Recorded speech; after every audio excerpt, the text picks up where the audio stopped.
This is looking forward. This is planning for the upcoming elections. Will be an interesting contest indeed. Thank you so much, Saurabh, for joining us. We'll be tracking all the developments with you very closely. Switching tracks to Jammu and Kashmir, thousands have attended the funeral prayers of fallen police officer Arshad Ahmed Mir, who was killed by terrorists in Srinagar yesterday.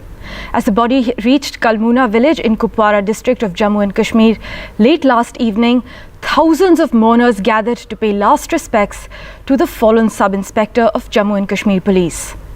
The 25-year-old officer was shot from point blank at Khanyar in Srinagar, and the shocking incident was caught on CCTV camera. Now, the police has said perpetrators have been identified and they will be brought to justice.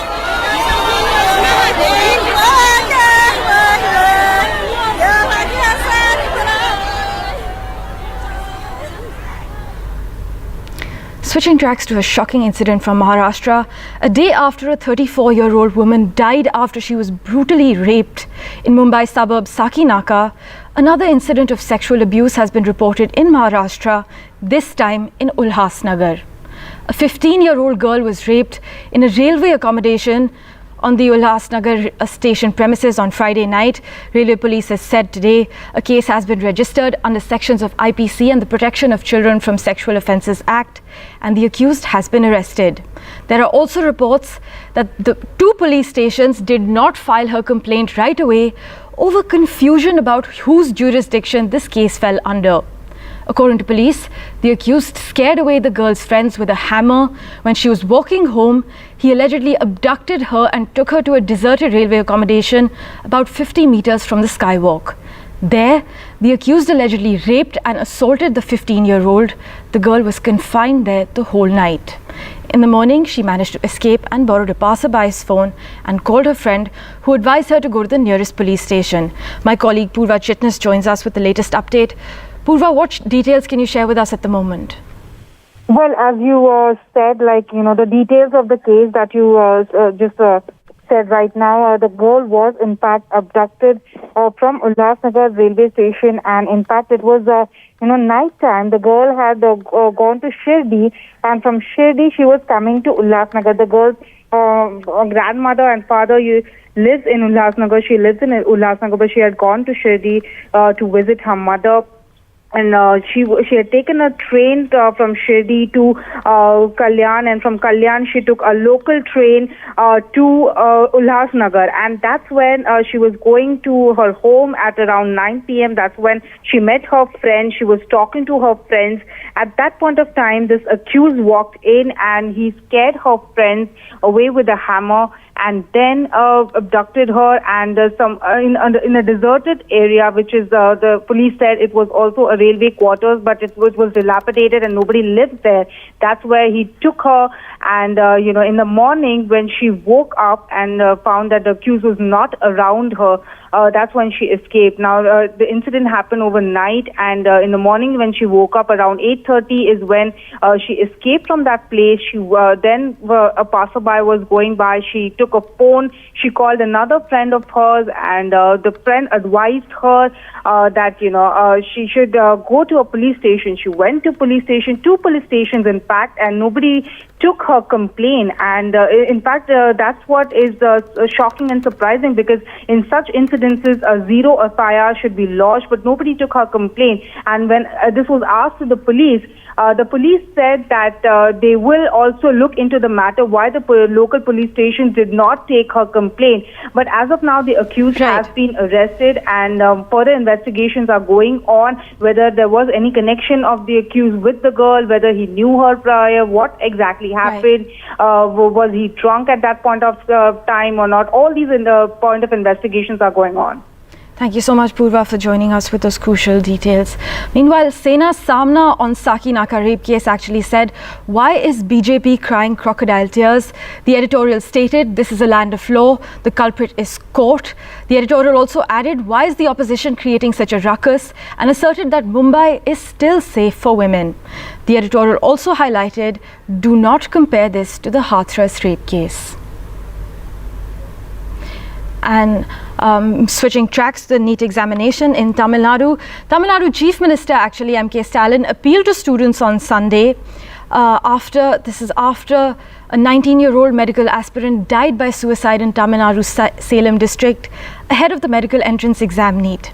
After much delay due to the second wave of COVID-19 and amid campaigns for a further postponement, the National Eligibility Cum Entrance Test 2021 for admission to undergraduate medical courses in India was conducted on Sunday in 202 test cities.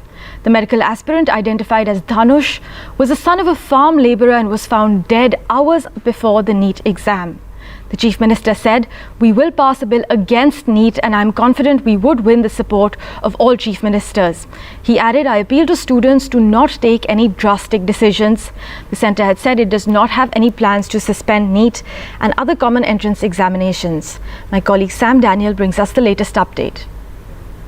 DMK has promised that we will ensure that there is no NEET and we will abolish NEET as a first step towards it.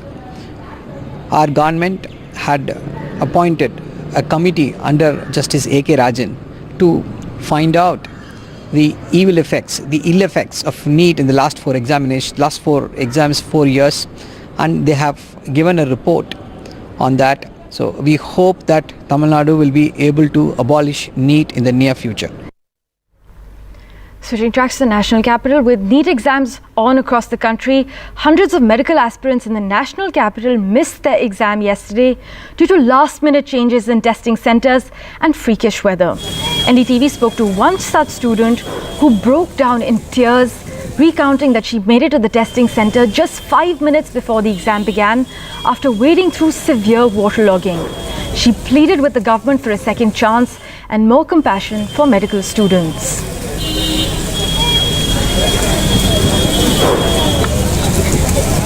This is the ultimate opportunity we get to give the exam. This is the main thing. But this opportunity also we lost yesterday, and I cannot explain. Since yesterday, or I don't know, this is a condition with many other students as well. We cannot stop crying what has happened to us, and I am requesting our Honorable Prime Minister and all the higher authorities, NB, to please keep the exam one more time. Someone was there at the center, inside, on the opposite side of the gate, and so said, "Sir, I have done 1 year COVID duty day and night. Please consider this." Then that person says, तो क्या हुआ, COVID duty की है तो. In this highly competitive environment, people are doing suicides. They think they are not capable of anything. They cannot do anything. This is everything. The NEET exam is everything. This is the ultimate opportunity. On to political developments from Uttar Pradesh, where the Chief Minister Yogi Adityanath set the tone for next year's state elections with a blatantly communal remark, raging at people who say Abba Jan in a double-edged barb that was seen grazing the minority Muslim community as well as his predecessor Akhilesh Yadav. He claimed before 2017, only those who said Abba Jan were able to get rations, and added that the appeasement politics has ended. Ration मिलना होगा ना आप लोगों को, ration मिलना है ration.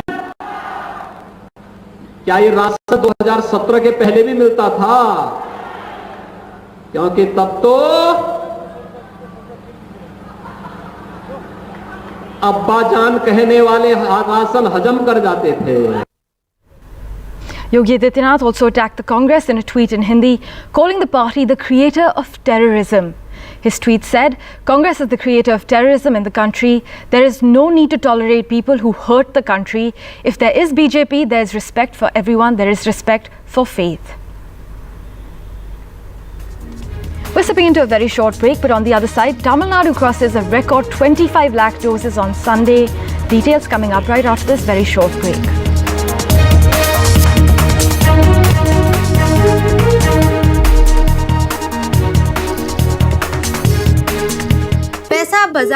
FIR, a show on which we don't just ask the questions, we decode the news for you and bring you the answers. What are these steroids? Do's and don'ts you must know. Why do reinfections really happen? Demystify for you this entire phenomena of antibodies. we take you through what is technically known as proning.